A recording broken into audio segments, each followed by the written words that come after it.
above ground. It's not even what you see in the ice flows, the ice fields, or the buildings above the ice. The different stations from different parts of Antarctica, the Norwegians at Troll, the McMurdo base, all of these different bases have a purpose, but the real purpose is under the ice.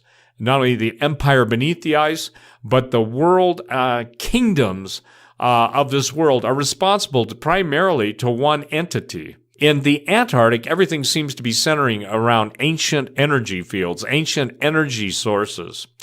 We are hearing rumors today of massive intelligence presence by different nations and different intelligence agencies, as if they're scouting the land to prepare for whoever's coming. Now, I would like to think that it's not a permanent issue, it's a visiting issue to get clued in. And one person sent me an email yesterday or the day before, and he said, Steve, have you noticed that Gog and Magog? He said, have you ever put that into perspective? Now, let me share my perspective on Gog and Magog. It's a little different. Obviously, I know Ezekiel, I know the prophecies. But there's a reason why the city of London chose Gog and Magog, two literal giants in history, especially in British Isle lore, to be the patron saints of that whole country within a country. And for those of you who don't understand, the city of London is like the Vatican City. It's its own country, has its own abilities, capabilities, etc. He said, have you considered that Gog and Magog could the armies coming from the north and the south and converging in the middle, could be those hidden armies that are both under the ice in the Arctic and Antarctic. Remember, Admiral Byrd said that the flying craft could fly from one pole to the other in a matter of minutes. The most powerful and the richest bankers of the world, the kings of the earth, and let's just go one step further, the kings of the world who dictate to the kings of the earth, or maybe I should say the kings off-world that dictate, it's all pointing to a massive revelation. It's all pointed to a massive decimation of normal thought patterns, understandings of history. Antarctica has really become a major subject in recent, well, in fact, in the last year, even more so. There's been every kind of conspiracy theory that it is a place for a massive alien base. This is where aliens go at. We know of the one of the former military officers, Byrd, who fought a conflict near Antarctica and lost a lot of men, claiming that there were flying discs, flying saucers coming out of the Antarctica, and there's all kinds of evidence that is legitimate evidence that clearly seems to show that the Antarctica is certainly a base of some sort. The Germans also, under Adolf Hitler, had a base down at Antarctica. There's all kinds of things that are going on in this region of the world, and this year, or actually last year, when the election, John Kerry himself disappeared down to the Antarctica during the very day of election. But what was really strange is that when John Kerry went down there, he goes to New Zealand right afterwards, and there was a massive earthquake inside of New Zealand. I'm going to share with you, you can see some of the images here on this article here from the New York Times. They'll show you some of the images of the earthquake itself. 7.8 magnitude earthquake. The earthquake was very, very shallow, and in one article that we saw that would probably be considered satire, that they have written and stated that the reason why the earthquake happened was because John Kerry did a last-ditch effort and went down to Antarctica to try to meet with the, well, as they put it there, he was meeting with the Guardians. And the Guardians had rejected his plea to put Hillary Clinton in the White House. Instead, Donald Trump would become the next president of the United States. Now, I realize that does. It sounds so far-fetched, sounds so crazy, in fact, to even think of that. And then, of course, they said that the earthquake at New Zealand, where he went immediately after the Antarctica visit, was a warning to him not to come back again. Well, that's what they also said in the article. Those of you that remember, here is a picture here of the Patriarch Kirill. Patriarch Kirill is also the head of the Eastern Orthodox Church, who went also to Antarctica on a very unexpected trip after he met with Pope Francis in Cuba. And Pope Francis gave him a secret document. Never was revealed exactly what was in the document, but it was the first time the two leaders of the both East and Western Orthodox churches had met together to try to mend their relationship. He goes to South America afterwards, and then the unexpected trip to Antarctica. Well, the question is, why did he go to Antarctica? Well, in one article here, the Ark of Gabriel, Antarctica, Russia, and the Apocalypse, speaks about how that the Russian government had actually moved a mysterious ark that was discovered at Mecca underneath the ground there and was brought out. Many people died in the process, according to the article's claim here, and that Russia did a special movement of this ark down to Antarctica. Now, again, whether we would say this is just a bunch of garbage or if it's really true or not, I'll just leave that up to you. But maybe what I'm going to share with you in a few minutes might weigh in on your thinking. So I do ask you, just kind of bear with me a little bit here while we discuss these things here. Anyway, at Mecca, if you remember, I believe it was last year, there was a quote-unquote stampede. And the news reported that some 700, in one case 717 people were killed in this stampede. This is something that has never happened before at Mecca, and actually we found out later that it was 2,000 people were killed there in Mecca. And an apparent stampede that killed all of these people.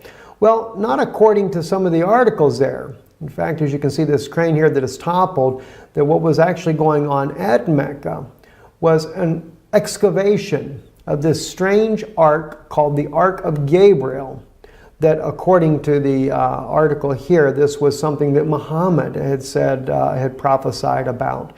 And this was buried here beneath this very place, and they were working on trying to bring it out, and some type of plasma release was done, and it caused the death of all these people.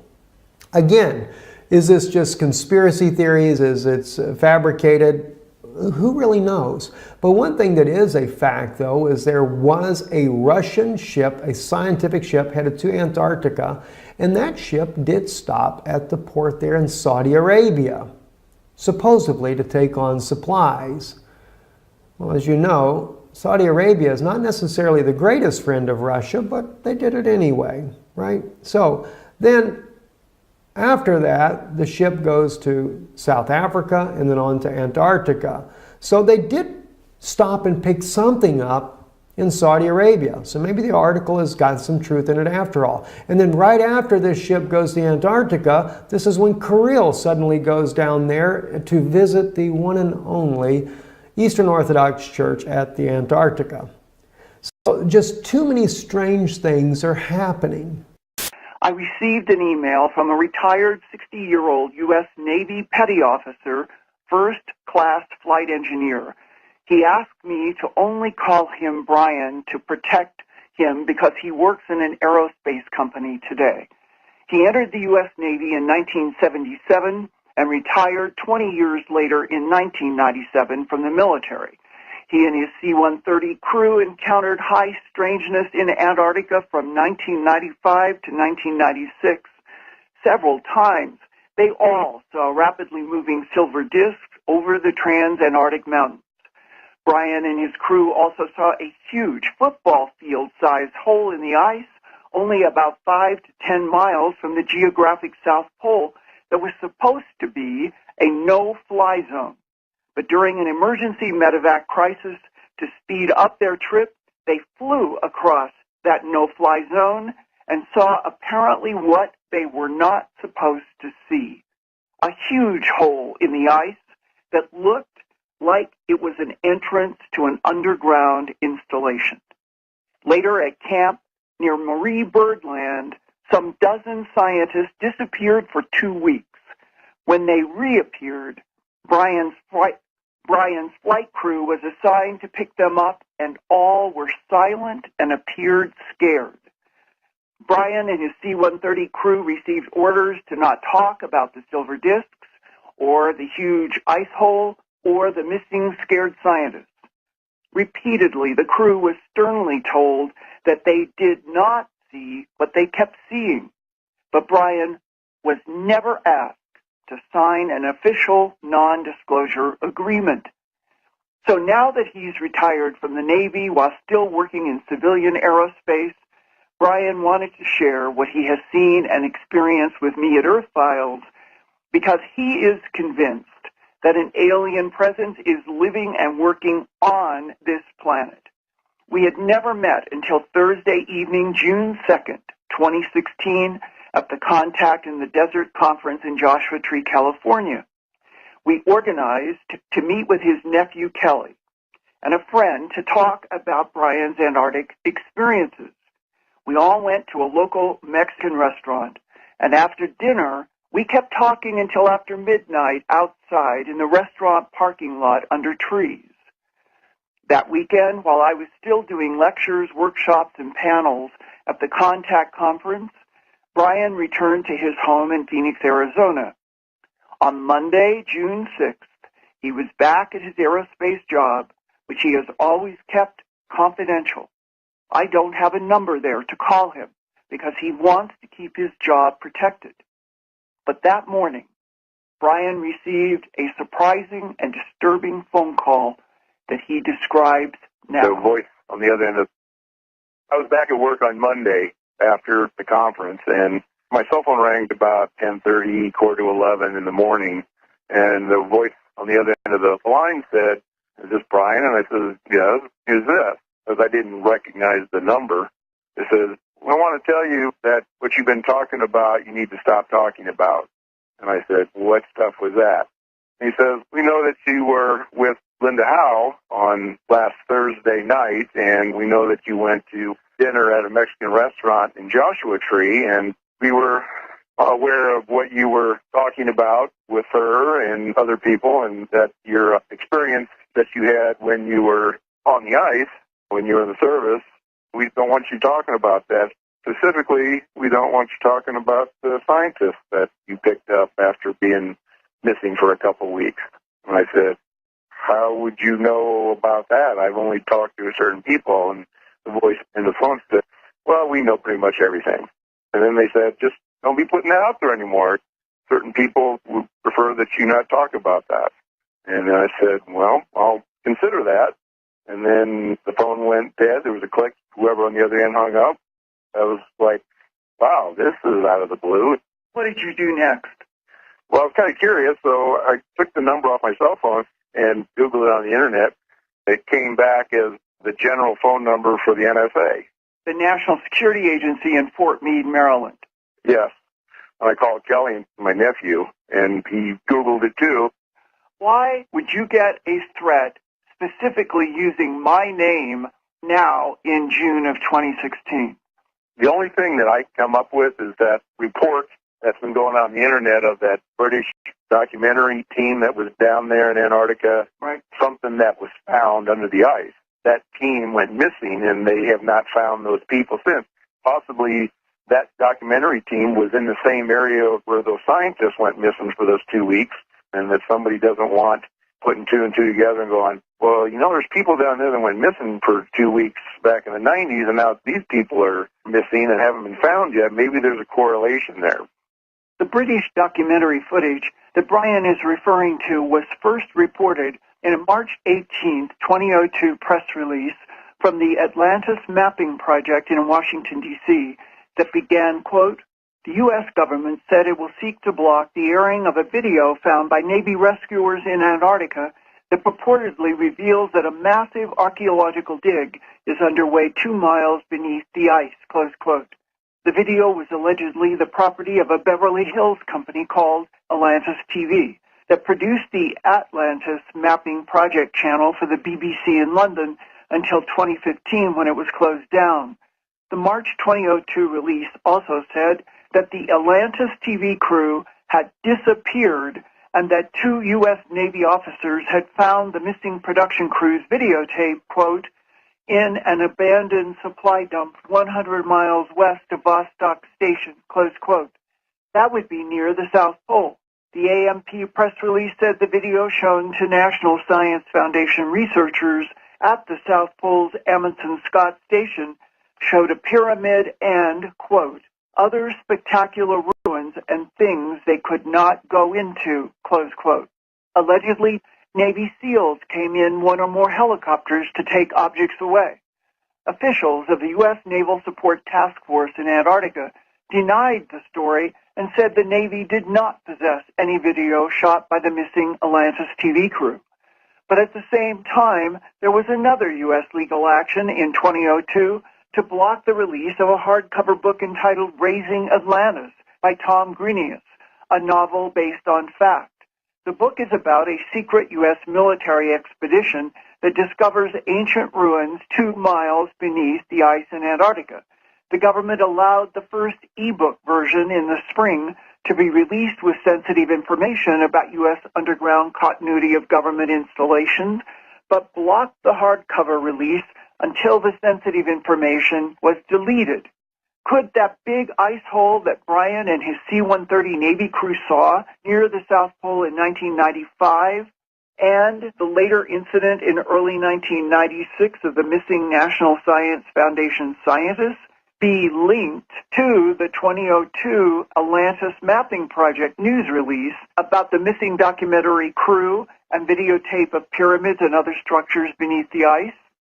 If the U.S. government is trying to cover up the discovery of pyramid and other structures 2 miles below the ice near the South Pole in Antarctica, the secret would be revolutionary, because the last time the entire Antarctica continent was free of ice is generally considered to be about 15 million years ago.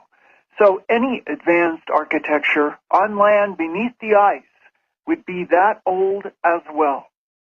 Brian, would you have ever suspected that we were being spied upon and listened to in both the restaurant and where we talked on the grass near the parking lot? I would never have thought that. But now, my 20 years in the military, there are things that I saw that I really can't talk about that tells me and has shown to me that our government is capable of anything. Okay, so finding this out, that they knew that you and I and other people were where we were that night, it does not surprise me. With the work that you do, and as accurate as the information you find and as hard as you work to verify the truth of what you report on, I can imagine that you are watched quite a bit, you know? We're supposed to be American citizens protected by the Constitution and the Bill of Rights. We are not doing anything that is wrong. No, I don't think we are either. And you were never asked in your service for the United States Navy to sign a non-disclosure agreement about any of those efforts in Antarctica, correct? Yeah. At the time when I was in the service and those incidents happened, we were verbally told we couldn't say anything, to forget about it, but I never signed the non-disclosure of anything that I did while I was serving in the Navy. In Antarctica. In Antarctica, yes. Now let's play an excerpt from our original January 30th, 2015 interview. Here's this huge hole in the ice, almost like a cave entrance, but it was large enough that you could fly a C-130 into it, a hole that went down. We were told not to fly that area, but we continued our mission and picked up our medical emergency and turned around and had to come back to South Pole to refuel. And when we got close to that air sampling again, we were told, deviate this way so many miles and then turn back on course. Made our way back to McMurdo, and the entire crew was told to report to the skipper's office. We all got sat in this room, and this guy came in that nobody had seen before and said, okay, you guys saw this thing? You didn't see it. And he means the big, deep hole. Yes, big hole in the ice that was supposedly the air sampling station. We were told to not talk about it ever, and that area was considered off limits for research. In your email to me, you wrote, talk among the flight crews was that there is a UFO base at the South Pole and some of the crew heard talk from some of the scientists working at the pole of EBAs, an acronym for extraterrestrial biological entities, working with the scientists at their air sampling camp, which is the large hole in the ice. Yeah. We're told not to talk among ourselves officially, but the guys, after a flight, you have a few beers, and it's like, yeah, I heard these scientists talking about that there's some guys there at Pole that were working with these strange-looking men. They weren't saying, alien or extraterrestrial, whatever, and that the air sampling station was actually a joint base with the scientists and the ETs. In your email to me, you said, quote, none of the scientists would talk to any of the crew on the plane, and they looked scared. That was a mission. It was probably a 2.5-hour flight from McMurdo, in the middle of nowhere. We put this crew out there McMurdo had lost communication with. You're supposed to check in every so often by radio to tell McMurdo that everything's okay. So after they hadn't been heard of, we got sent back out there. Nobody around. All the equipment was still there, but the entire camp was gone. We called McMurdo on their radio to make sure that the radio was working, and we could hear McMurdo fine. A week later, supposedly these scientists had gotten back to camp, wanted to be picked up. And we went back in there after we got airborne. I went back looking around, and these people's faces, they look scared is what they look. And I asked my loadmaster, where have these guys been? And he said, I don't know, I can't get any words out of them. Blank stares, and he offered them food and stuff, and like nobody would take anything. And so we get back to McMurdo and unload their gear. It was put in isolation. Kind of weird. Why is that stuff being isolated? With everybody talking in the camp, all the civilians. Yeah, those guys went back to Christchurch, and they had a special flight for these guys. And nobody said anything. Am I understanding correctly that each of the science groups that you guys flew in and out of the Antarctic base, they knew they were going to work with extraterrestrial biological entities down in that big hole? What somebody had overheard was that there was an installation joint venture at Pole, not necessarily at the South Pole Station, but in the vicinity of South Pole. They were conducting some kind of project. Between extraterrestrials and the human scientists. Correct. It's like, man, what did these guys see? Why were they gone for 2 weeks that nobody knew where they were? It makes you wonder, it's like, okay, so what is our government and other governments doing that we don't know about that's going on down there with visitors from somewhere else? And what possibly is still going on down there? Brian, what can anyone do to an agency that calls up from anonymous voices who do not even identify themselves by name or agency they are calling from, and then try deliberately to intimidate? I don't know what we can do. If the government says it's not going to happen or shut up, that's what happens. I think people just have to come forward and tell what they know. It's like one person stands up in a crowd and says, no, I'm not going to do it.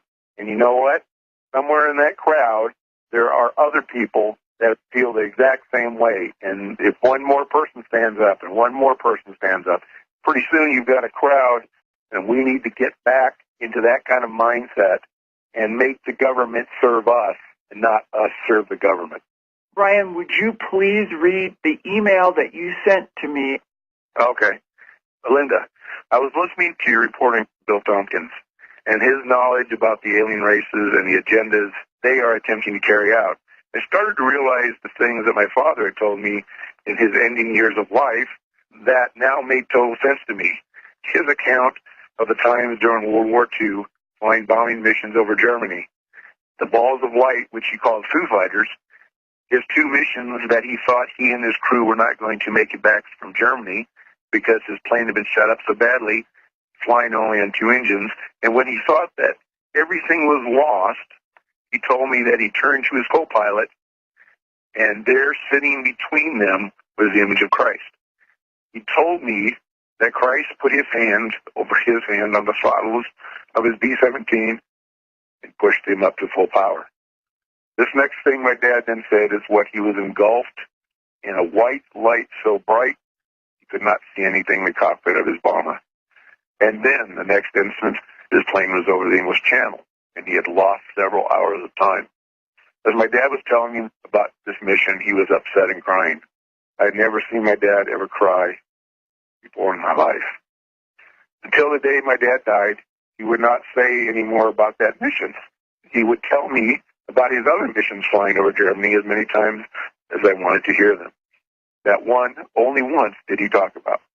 That mission, I believe, was one of the Foo Fighter encounters he had, and his crew may have been abducted and then returned to the aircraft just before the plane reached England. Our family lineage is Nordic and Norwegian and goes back to the Viking clans. My dad's side of the family are all blue-eyed blondes, and my mom's side is German descent.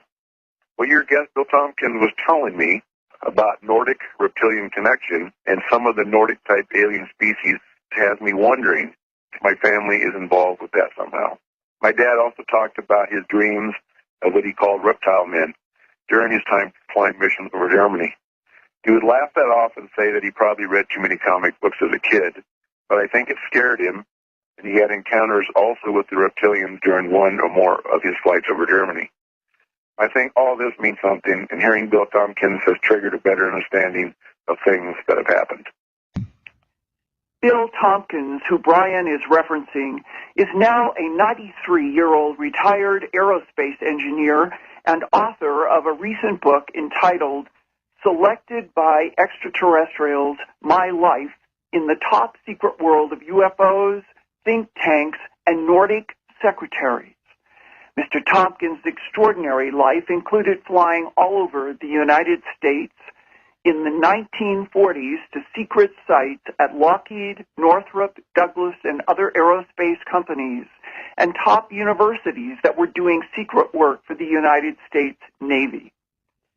In May 2016, I did an interview with him for my news website, earthfiles.com. Bill Tompkins told me as a young man in early 1942, he was inducted into the U.S. Navy, where he was asked to make scale models from photographs of extraterrestrial aerial craft the various corporate Navy contractors had learned about through government intelligence operatives that included Nazi SS manufacturing of anti-gravity spacecraft. Tompkins also learned that behind Adolf Hitler in the Second World War, there were two different species of reptilian humanoids. One included what he called Dracos from the Draco constellation, about 12 light years from Earth, and known as a satellite of our own Milky Way galaxy.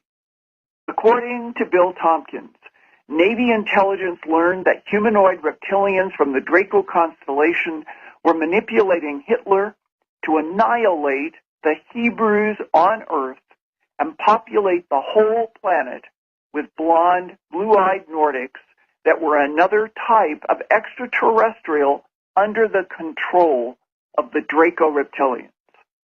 Bill Tompkins and his naval superiors were very confused by the idea that hostile reptiles and beautiful blonde humanoids were working together to take over planet Earth. Adding to their confusion were other beautiful Nordic humanoids that helped the Allies to defeat Hitler. That complex and insidious chess game haunted everyone then and still does today. The Wilkes-Land gravity anomaly is seldom spoken about in the ufology community. However, sitting deep under an ice shelf of this isolated part of Antarctica lies one of the greatest mysteries on Earth. This is known as the Wilkes-Land gravity anomaly. In March of 2002, the Rocket launch vehicle blasted off, launching the Plesetsk spaceport. While in orbit, it launches its payload, which consists of two satellites known as the Grace twin satellites. The purpose of the Grace satellites was to monitor the overall gravity of the Earth. Specifically, it was used to find what are called gravity anomalies, or locations on the Earth where the gravity is actually different from the rest of the planet.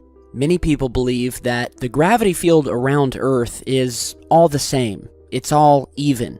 But this is actually not true. The Earth is shrouded in varying land masses of varying sizes, and this has a distinct effect on how gravity works.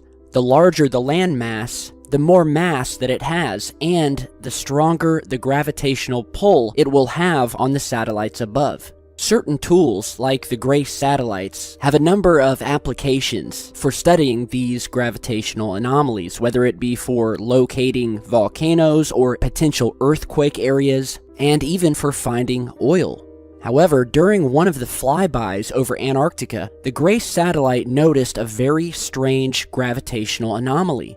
In a virtually barren, blank spot of the icy continent, where there are absolutely no surface features or anything out of the ordinary, a gravitational spike was detected where the gravity was found to reach 300 miles up into space and pull down on these satellites much harder than any of the other areas around the continent, which then posed a very mysterious question for scientists. What could be buried deep underneath this ice shelf that had such a mass to it that it would have the gravitational force that was detected by the gray satellites?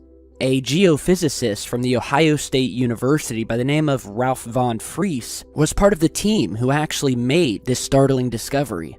Using various pieces of radar equipment, they revealed a 320-kilometer-wide plug of dense mantle material, more than 1.6 kilometers beneath Wilkes Land. This mass concentration, or mascon, can be caused by an upswelling of denser material from the Earth's mantle after a massive impact. So this was their first clue, that this very well could be a massive impact crater of some sort. Ralph von Friese is quoted as saying, "If I saw this mascon signal on the moon, I'd expect to see a crater around it. When they looked at the airborne radar images of the area, they found what they say looks like a crater, a circular ridge some 500 kilometers wide running around the mascon. It could be the biggest impact crater found on Earth." The region of dense rock is certainly circular, but other researchers say that this thick mass could have been caused by volcanic magma that had swelled up from the deep, creating this mass.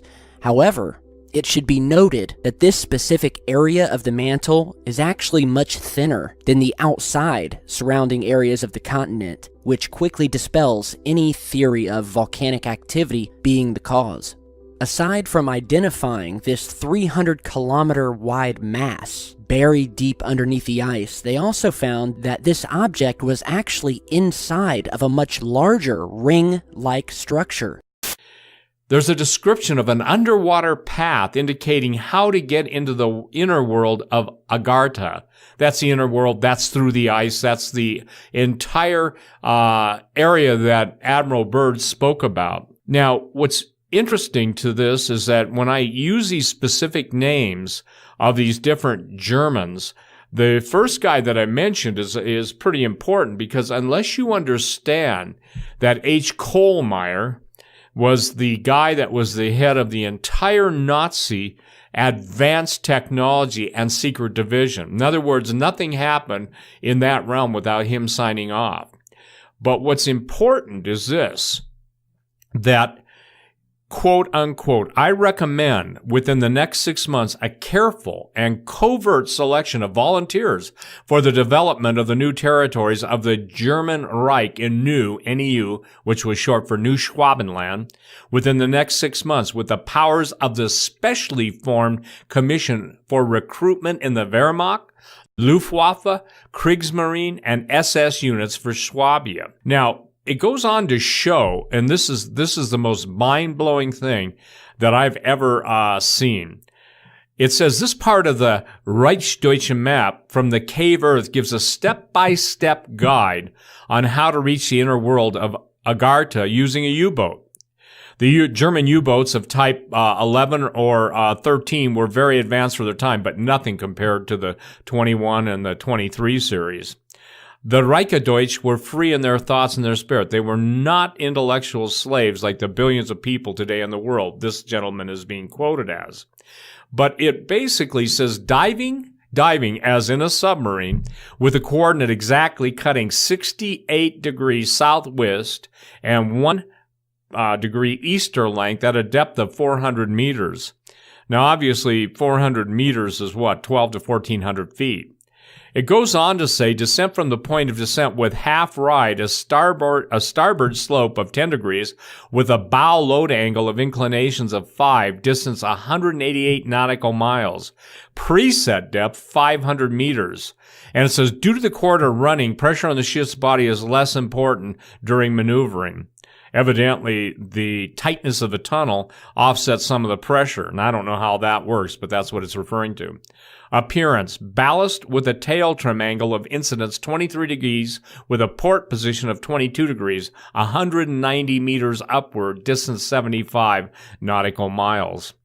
And then it basically says on point 9, I'm just giving you a couple points, drive and to Agartha, full speed, look straight ahead until the new light is settled. Change of magnetic poles, the movements of the compass needles and measuring instruments are negligible. So here we have the instructions, and it says, are strictly to be followed. With some evidence of this coming to light in recent years, purporting to show various entrances built into the side of mountains that hold a saucer shape, and are not to mention at a very high altitude, which begs the question, how exactly would you enter these entrances without something that could fly and that was the same shape as the entrance itself? One thing I can tell you was that there was a massive spiritual attack on my and our team. 3 of us are Christians. We were not able to fly out due to unnaturally bad weather. And when we did, it was the most dangerous flight I've ever been on. By the way, this man is an engineer scientist who flies all over the world. And he said this, I have never prayed so much and so long. Only after fasting and praying and then praising God do we break through and we're able to fly to Troll, that's the Norwegian base, to fly back home. On this flight, it nearly went terribly wrong in so many ways. I was praying in the Spirit, praying in tongues the whole flight, as this was a huge spiritual presence I haven't felt before. You talk about God allowing the hidden to be exposed. This was the first trip ever when they did not, now listen to this. This is the first trip ever when they did not have the compulsory ceremony to Poseidon. Poseidon, also Neptune. And he said, and you can, by the way, go look at that, Poseidon or Neptune crossing and ceremony on Wikipedia. I was praying and fasting as we crossed this line. It is a huge, very spiritual blinding you bring on yourself by allowing it. In other words, he's saying that up until this time, people actually have to go through somewhat of a spiritual and mystical and mythical initiation. And so you can look it up. It's called the ceremony of Poseidon, or it's also called the ceremony of Neptune. He said, I ran across many different, I'm going to hide this intentionally, intelligence people, and many people talking about interesting things. Well, obviously, some of those interesting things have got to kind of be kept under wraps for a while.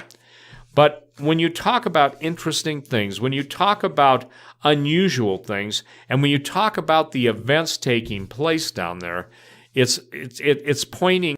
This is the book of Enoch. I was reading in the first book of Enoch, chapter 18. And this is where the angel Uriel is taking Enoch and showing him some very interesting things. And I'm going to share with you some of the words that I read here in Enoch, and then you'll see why it became very interesting to me. If we go down to, say, verse 4 and begin there, it says, And I saw the winds which turned the sky and caused the disk of the sun and all the stars to set. And I saw the winds on the earth which support the clouds. And I saw the path of the angels. I saw at the end of the earth the firmament of heaven above. And I went towards the south. Okay, so he goes to the end of the earth. And he speaks about going towards the south. And it was burning day and night, where there were 7 mountains of precious stones, and 3 towards the east and 3 towards the south. Now, I began to think about this. He's talking about 7 mountains, but 3 go to the east and 3 go to the south. And he's talking about going towards the south. And I'm thinking to myself, okay, and he's talking about it being that it burns day and night. It was burning day and night. In other words, the sun is not setting. And I'm thinking to myself, well, the South Pole, that describes the South Pole like no other place on Earth. The sun just doesn't really ever set. It's always daylight. And so it really caught my attention. But then he mentioned about the 7 mountains. And of course he talks about the stones, etc. But then he says east and 3 go to the south. Well, that really got my attention. So I thought to myself, okay, is there a place down at the Antarctica that would kind of match this type of description? Well, oddly enough, there is. It's Mount Vincent. Now, you have to keep in mind what you're looking at here on your screen. You have Mount Vincent right here. It is called the Seven Summit. There are 3 going south. Now, you would say these are 3 to the west. It's actually described as southeast and southwest.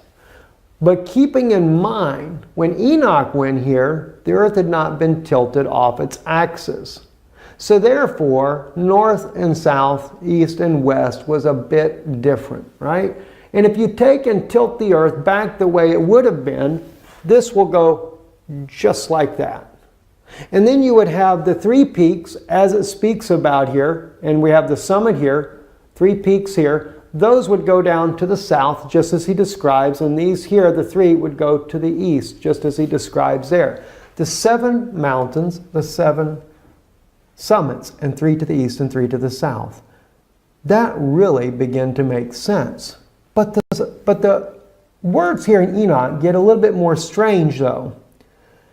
And as I read on, it says, and those towards the east were of colored of stone and was of pearl, and one of a healing stone, and those towards the south of a red stone. And the middle one reached to heaven like the throne of the Lord, and stibium, and the top of the throne was a sapphire.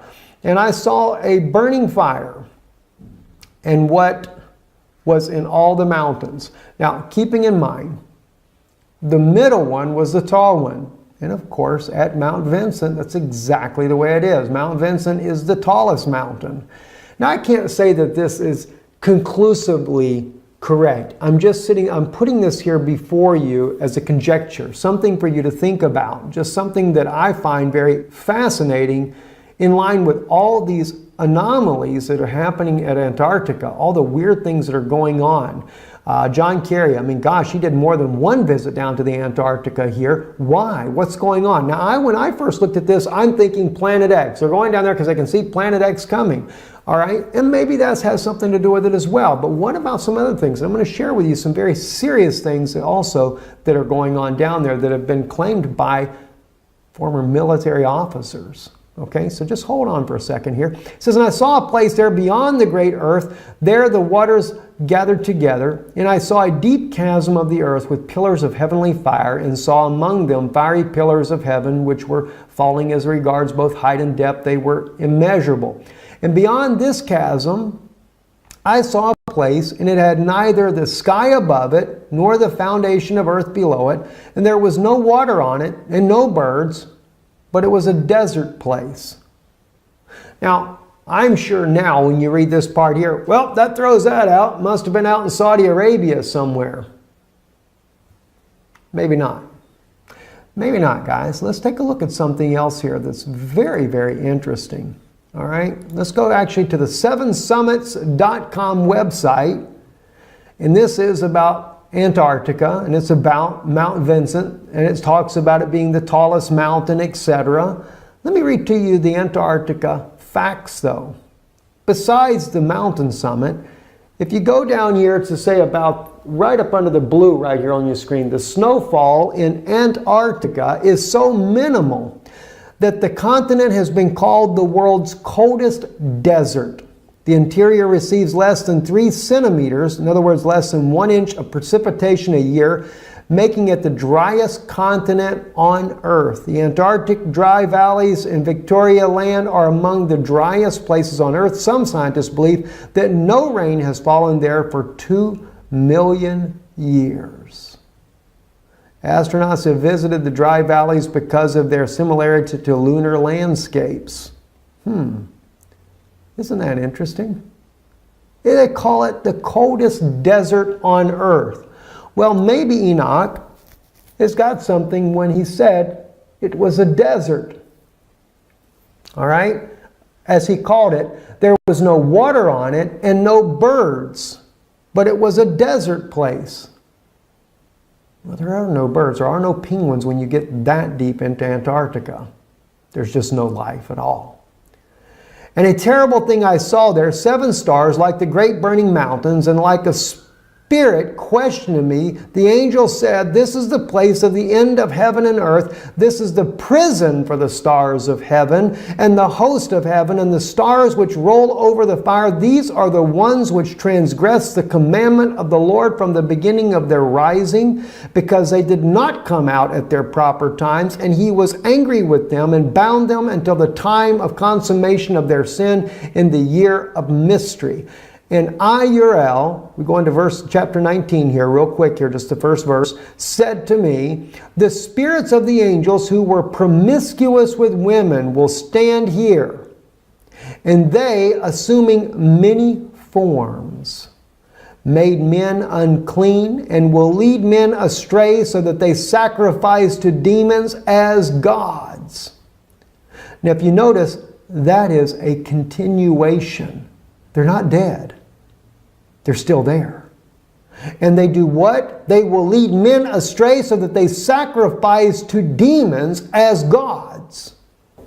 They sacrifice to demons as gods. They will stand there until the great day of judgment, on which they will be judged, so that an end will be made of them. But they still have very much access to men on this earth, and they are leading them astray, and they assuming many forms.